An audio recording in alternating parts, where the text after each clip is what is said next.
Hello everyone, स्वागत है आप सभी का एकेएस एडुटेक में। मैं हूं अरविंद और चलिए कंटिन्यू करते हैं 5th चैप्टर से, the rise of Magadh and Alexander's invasion. थोड़ा सा इंट्रोडक्शन। 6th सेंचुरी बीसी में नॉर्थ इंडिया में large number of independent kingdoms थे, जिसमें आधे में मोनार्किकल फॉर्म ऑफ गवर्नमेंट थी और बाकी सब रिपब्लिक्स थे। जो मोनार्कीज थी वो गंगेटिक प्लेन्स में सिचुएटेड थी और republics were scattered in the foothills of Himalayas and in the north western India. Buddhist literature Anguttara Nikaya ये 16 ग्रेट किंगडम्स यानी महाजनपदास के बारे में बात करता है। आइए एक नज़र डालते हैं महाजनपदास पे। ये थी काशी, कोसाला, अंगा, मगध, व्रज्जी, मल्ला, छेदी, वत्सा, कुरु, पंचाला, मत्स्य, सुरसेना, अस्साका, अवंती, गंधारा, कंबोज। 6th सेंचुरी के मिड तक आते आते सिर्फ 4 सरवाइव करी। वो थी वत्सा, अवंती, कोसाला और Magadha. Vatsa, the Vatsa kingdom was situated on the banks of river Yamuna. इसकी capital Kaushambi near modern Prayagraj. इनके पॉपुलर रूलर थे उदयना। After the rise of Buddha, the ruler Udayana made Buddhism a state religion. Avanti की कैपिटल उज्जैन थी। ये प्रेजेंट डे मध्य प्रदेश में है। इम्पॉर्टेंट किंग थे Pradyota. Avanti was significant in relation to the rise of Buddhism. इस time तक भी बुद्धिज्म फ्लरिश कर रहा था। Kosala, the capital of Kosala was Ayodhya and Shravasti in north and southern part में इसकी कैपिटल थी Kushavati. Kosala also included the tribal republican territory of Sakyas of Kapilavastu. Lumbini in Kapilavastu is the birth place of Gautama Buddha. यहाँ इंपॉर्टेंट किंग थे प्रसेन्नजीत और उसके बाद कोसाला किंगडम मगध एम्पायर का पार्ट बन गया था। अब आ जाता है इंपॉर्टेंट मगध एम्पायर। सारे किंगडम्स में से मगध एम्पायर ही पावरफुल एंड प्रॉस्पेरस इमर्ज किया आगे चल के। इसकी कैपिटल थी राजगृह, जो प्रेजेंट डे बिहार में है। ये पॉलिटिकल एक्टिविटीज़ का नर्व सेंटर बन गया था। मगध के पास स्ट्रेटेजिक इम्पोर्टेंस थी उसकी पोजीशन की वजह से। Strategic position between the upper and lower part of the gangetic valley was a great advantage. Fertile soil थी, खेती अच्छी होती थी। Iron ores in hills of Rajgriha and copper and iron deposits near Gaya ये उसके नेचुरल एसेट में add करते थे। मगध के बारे में अथर्ववेद में भी बताया गया है। मगध के 2 इम्पोर्टेंट रूलर्स थे बिम्बिसारा, जिनको श्रीनेका भी कहते थे, और उनका सन अजातशत्रु, जिसको कुनिका भी कहते थे। इन दोनों के बारे में बुद्धिस्ट एंड जैन लिटरेचर्स में मेंशन्ड है। बिम्बिसार को क्रेडिट दिया जाता है इंपीरियल डोमिनेंस स्टैब्लिश करने के लिए इंडियन सब कॉन्टिनेंट में। वो हर्यंका डायनेस्टी से बिलोंग करते थे और बिम्बिसार का रूल तब था जब गौतम बुद्धा एंड महावीरा ने अपनी टीचिंग स्टार्ट करी थी। बिम्बिसार के एडमिनिस्ट्रेशन को देखें तो उन्होंने chain of command of officials establish किए थे जो प्रॉपर टैक्सेशन में हेल्प करते थे। Bimbisara married a Lichchhavi princess Chellana, daughter of one of their kings Chetaka from a powerful confederation of the Vajjis. She was also mother of Ajatashatru, जो बिम्बिसार के सक्सेसर बने। अजातशत्रु के बारे में देखते हैं।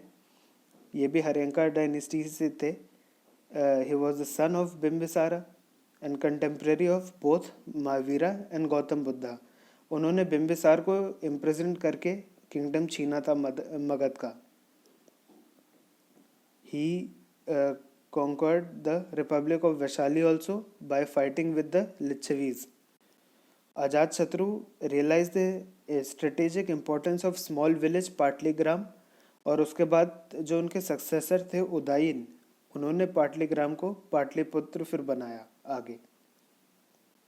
फिर आती है शैशुंगा डायनेस्टी। आपको ये दोनों स्पेलिंग्स अलग अलग जगह पर लिखी दिख जाएंगी।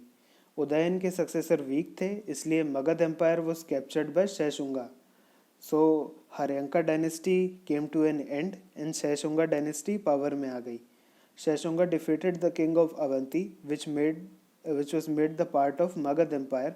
शैशुंगा के बाद एम्पायर कोलैप्स होने लगा और उनके सक्सेसर थे कालासोका, और कालासोका की रेन में ही सेकंड बुद्धिस्ट काउंसिल हुई थी वैशाली में। कालासोका को नंदा डायनेस्टी के फाउंडर ने मार दिया था। सो अब आती है आगे Nanda dynasty. Nanda dynasty important king थे। Mahapadma Nanda was a powerful ruler of the Nanda dynasty. He uprooted the Kshatriya dynasties in the North India and assumed the title Ikarat. Hathi Gumfa inscription of Kharvela of Kalinga refers to the conquest of Kalinga by the Nandas. और बहुत historians मानते थे कि एक considerable portion Nanda's का Deccan side में भी था उनके कंट्रोल में। Last Nanda ruler was Dhanananda. He possesses the powerful army and enormous wealth. उनकी जो टैक्स कलेक्शन की वे थी वो ऑप्रेसिव थी और लोगों को पसंद नहीं थी। इसी का फ़ायदा उठाते हुए चंद्रगुप्त मौर्य एंड कौटिल्य ने उनके खिलाफ एक मूवमेंट स्टार्ट किया और उसी टाइम फिर अलेक्जेंडर ने इंडिया को इन्वेड किया। सो पर्शियन एंड ग्रीक इन्वेजन्स देख लेते हैं। सबसे पहले देखेंगे Persian invasions. Cyrus who was the founder of Achaemenid Empire in ancient Iran invaded the Indian northwestern front in 550 BC। उस समय बिम्बिसार रूल कर रहे थे और हर्यंका डायनेस्टी थी। All the Indian tribes which were present in the west of Indus near Gandhara came under the Persian control, indicating the success of Cyrus। फिर आते हैं डेरियस वन। ये साइरस के ग्रैंडसन थे। इन्होंने एनेक्स किया पंजाब एंड सिंध रीजन। फिर Darius के बेटे आते हैं जेरसिस। ये ज़्यादा आगे नहीं बढ़ पाए थे क्योंकि इनके ग्रीक्स के साथ बहुत फाइट होती रहती थी, लेकिन जेरसिस पहले थे जिन्होंने इंडियन कैवलरी और इंडियन इन्फेंट्री को एम्प्लॉय किया था। ये पॉइंट थोड़ा इम्पॉर्टेंट है। Xerxes had employed Indian cavalry and infantry in his army. इसका इफेक्ट क्या हुआ पर्शियन इन्वेजन का? ट्रेड रिलेशंस इंडिया और ईरान के हायर पेस पे बढ़े। It uncovered the shortcomings of Indian security and paved the way for victory of Alexander. इन्होंने Persian invasion ने अलेक्जेंडर के लिए भी रास्ता खोला। Kharoshthi script was brought to north western India which is written from right to left. और जो अशोका के इंस्क्रिप्शंस हैं उस रीजन में वो भी खरोष्ठी में ही मिले हैं। Hints of the Persian impact can be found in modern figures and in the Ashokan columns. अब आ जाता है अलेक्जेंडर का invasion.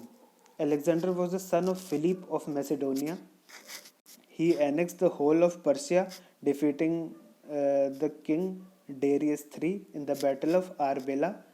Alexander was attracted to India's wealth और उनको जोग्राफिकल इंक्वायरीज में भी इंटरेस्ट था। In northwest India, just before Alexander's invasion, there were many small rulers like Ambhi of Takshila, Porus of the region of Jhelum, जिसको हाइडेस्पेस भी कहते हैं। अब पोरस से जब उनकी लड़ाई हुई तो अलेक्जेंडर बहुत इम्प्रेस हो गए जिस बहादुरी से पोरस उनसे लड़ा, और उन्होंने उसको उसकी टेरिटरी वापस दे दी थी रूल करने के लिए। इन दोनों के बैटल को कहा जाता है battle of हाइडेस्पेस। After that, Alexander's army crossed the river Chenab and annexed the tribes between Ravi and Chenab। लेकिन उनकी आर्मी ने 20 रिवर क्रॉस करने से मना कर दिया और रिवोल्ट हो गया क्योंकि वो लोग एग्जॉस्ट हो चुके थे लड़ के, होमसिक थे और डिजीज थे। जब आर्मी साथ नहीं दे रही थी तो Alexander was force to retreat in 326 BCE और वापस जाते जाते बेबीलोन में उनकी डेथ हो गई। इसका इफेक्ट क्या हुआ? The immediate effect of Alexander's invasion is it encouraged political unification of north India under the Mauryas. तो उस वजह से system of small independent states came to an end. Alexander's invasion also paved the way for the direct contact between India and Greece। उनकी authority short lived थी क्योंकि Mauryan empire का expansion हो रहा था अंडर चंद्रगुप्त मौर्य। आगे का चैप्टर मौर्यन एम्पायर पे है। चैनल को सब्सक्राइब कर दीजिए और बेल नोटिफिकेशन दबा दीजिए, जब वो आएगा तो आपको पता लग जाएगा। बस दोस्तों, thank you so much. Channel को सब्सक्राइब करके जाइए। वीडियो अच्छा लगा हो तो इसको लाइक करिए। आई होप आप कुछ इन्फॉर्मेटिव सीख कर जा रहे होंगे। प्लीज़ AKS एडुटेक को सब्सक्राइब करिए और अपने फ्रेंड्स के साथ शेयर करिए। Thank you so much.